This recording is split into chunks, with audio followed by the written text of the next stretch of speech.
Hello and welcome to this month's episode of In Development. I'm Tommy. I'm joined today by James, as always. Hello. And we have a guest on today, James. Whoa, again. Again. Wait, this is going to be like a month in advance. Now I think about it. So, it's not again. It's been a, if there was a guest before me, I am leaving this podcast. We did have a guest before. Dave was a guest. Yeah. I see what you're saying. So George is both a friend of the show. Hello. And he's also promoting another show that we're sort of doing. So today, celebrating the release of the first ever Fast and Furious spin-off film, Fast and Furious presents Hobbs and Shaw. We're doing our Fast and Furious sequel. Now, there's two interesting things about this. They tie into each other. The first is that George is very new to the franchise. That is very correct. In that you've only seen one of them. That I have, in fact. But why else is that interesting? It's both interesting and also why I'm here. Because I co-host a podcast with yourself. You're aware of this, Tommy, I'm sure. I'm aware of it, yeah, I was there. You were awake at the time of recording. Yep. It's called Tuna No Crust. I mean, you can't tell. You had a problem with a stick sometimes. It's called Tuna No Crust. As Tommy said, I have seen literally one entry in the Fast and Furious franchise. Yeah, in the recording of the first episode. I've never seen, before Tuna No Crust, a Fast and Furious film. Tommy is a big fan. Yeah, I love them. And so we thought it'd be a great idea if he revisits them and I visit them. Yeah, and you kind of see that, and you kind of like predict the next one because they get... You know, I mean, as you're going to kind of see from mine and James's pictures, who have seen them all, how kind of wacky they are and how out there they are. Well, I will say I did see a trailer for Fast and Furious Presents Hobbs and Shaw at the cinema at the weekend. Oof. It is not like Fast and Furious. Yep. Yeah. Yeah, it's different. They've come a long way, but in a good way. I mean, they've got bonkers, but they know what they are, in the best and they're way, really good films. They're really fun action films now. So I hear. Yeah. So anyway, we thought it'd be great to hear the perspective of someone pitching a Fast and Furious sequel or spin-off, having only seen the first one and only the trailer for Hobbs and Shaw. I think I've seen the trailer for one where they punch a torpedo on ice, and I think Charlize Theron's there. That's Fate of the Furious. Sure. Why not? Yeah. Yeah, it is. Yeah, the most recent one. So without further ado, James, do you want to start us off with your pitch? So, I wasn't sure on which direction to go on, whereas I've gone for a spin-off, and only now have I just realised there's actually a spin-off of a spin-off. Wow. Okay. He's Scorpion King. Because I've gone all in on Jason Statham, and I've given him his own spin-off. Okay. I'm going all English. An English spin-off of Fast and Furious. Excellent. So I've cast a load of English actors because they don't get any work in Hollywood.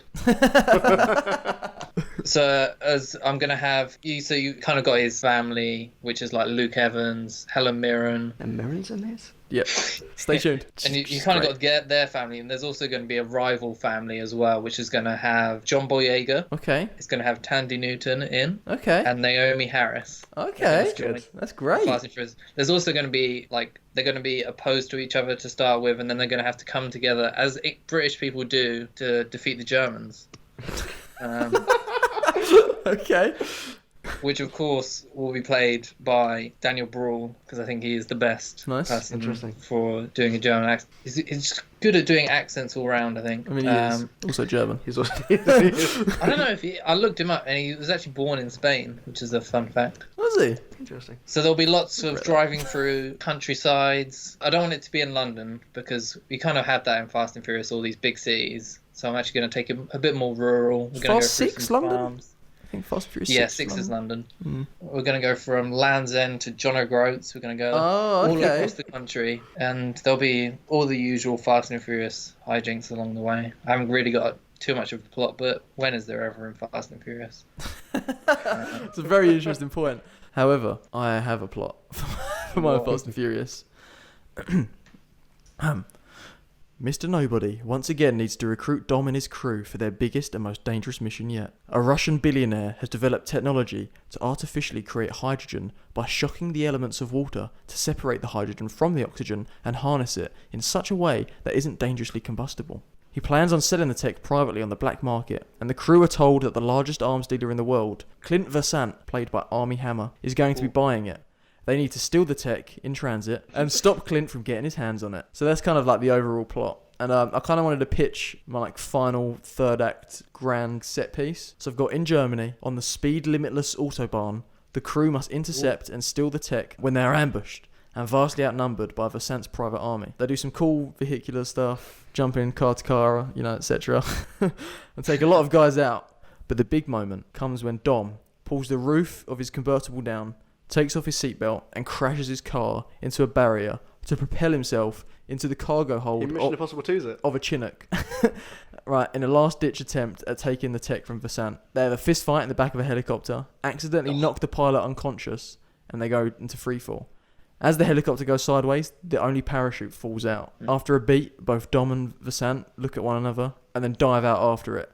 They continue their fight in freefall. Dom eventually gets the better of Versant and dives towards the parachute, assembles it, releases it, lands in the passenger seat of Letty's speeding car, gives her a kiss on the cheek like it ain't no thing, and they drive off into the sunset. Then go back to Dom's place in California, have a barbecue, and say grace. Roll credits. But wait. La Familia. But wait, there's more. Now, post-credit scene, guys.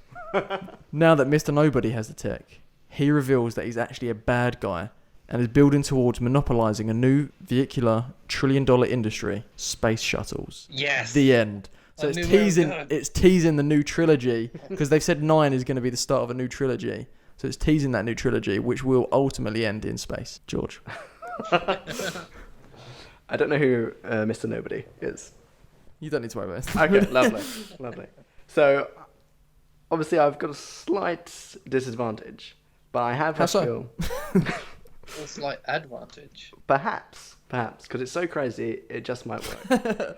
So I feel as though I've gone for a basic concept. I don't think it'll work. As opposed to a full story pitch. Sure. Wherein Toretto and his crew, his family, if you will, I know this much. Mm-hmm. La Familia. Yes, exactly. They seemingly come under attack by a man who looks very much like Dom Toretto. Oh my God. However, yes. I imagine there's some sort of ambush. The rest of his family, not Dom himself, but the rest of his family are there. And they see what seems to be Dom doing some very heinous things. But he turns. Okay. And it is Toretto, although he has a goatee. Oh.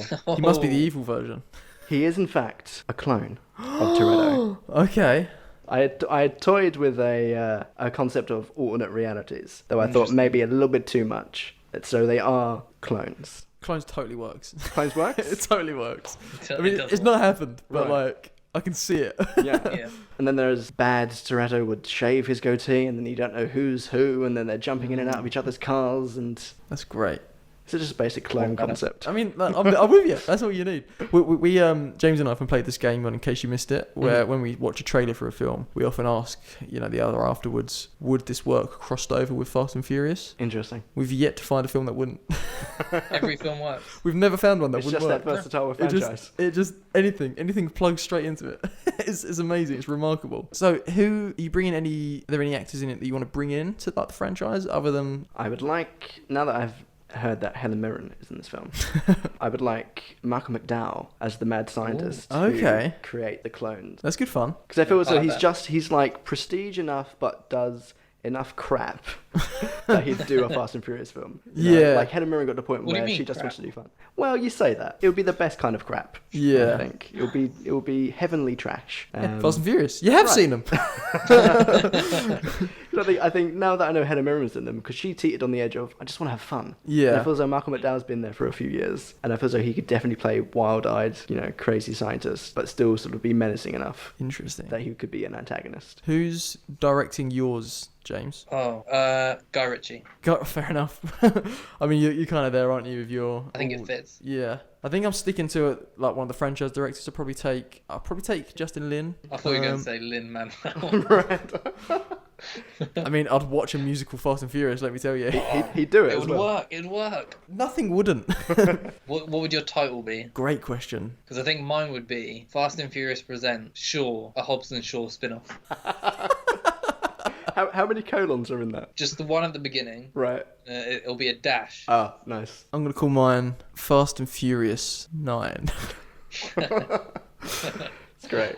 Yep, but it's spelt like the German word no, because it's set in Germany. Yes. I just got there at the end. I wasn't sure about it, and then you got me back. Sold you, yeah. Cool, we got a title? I will call it. So the machine with which they clone Toretto's family is powered, obviously, by a muscle car and a very special engine. The engine's called the Janus Drive. Okay. So it'll be Fast and Furious Janus Override or Overdrive or some such. Something, yeah. Something. Insert car jargon. Yeah, exactly. I've got my intellectual Janus reference, which is fine. I didn't know we had to pick directors. Yeah. That would be interesting. Who comes to mind? The Wachowskis. Wow. Whoa. Wow. That would work. Would they make some like Speed Racer references? Oh yeah, there'll be Speed Racer. In it, like the actual character Speed Racer will be in it. They just turn Fast and Furious into like a live action anime. Yeah. And do you know what? Of course it would work. 100%. Oh, okay, so that's our episode of In Development, everyone. That's our pitches for a new Fast and Furious film. I mean, it's not like they're stopping it. They're gonna keep making these films. They'll probably get around to them. Let us know which one you'd like to see. Let us know what your version would like to be, and comment below, like, subscribe, retweet. I don't know if you're watching it. If you're watching this on iTunes, it's actually very important. If you could rate and review, it's like the most. It's not called iTunes anymore. It's called Apple Podcasts. Oh, Yeah, right, yeah. yeah. They just stopped iTunes and they split it into like Apple Music, Apple Podcasts, Apple Video, presumably. Apple I don't know. TV. Apple TV. Apple TV. That's what it was. So on there, if you could do the old rate and review thing, yeah, it helps podcasts out more than anything. Thanks a lot, guys. So you can find me at Mr. TT Green on Twitter. James, where can they find you? They can find me at Floodgate28. George, where can they find you? So they can find me on Twitter at MoleyG, MOLEYG, and they can also find me on Tuna No Crust. Yeah, I can't wait. Ooh. I can't wait. Are you going to listen, James? Oh, I can't wait. I'm so excited for Tuna No Crust. It's a really great show. It's a lot of fun. I really want a sandwich. All right, well, thanks a lot for listening, guys.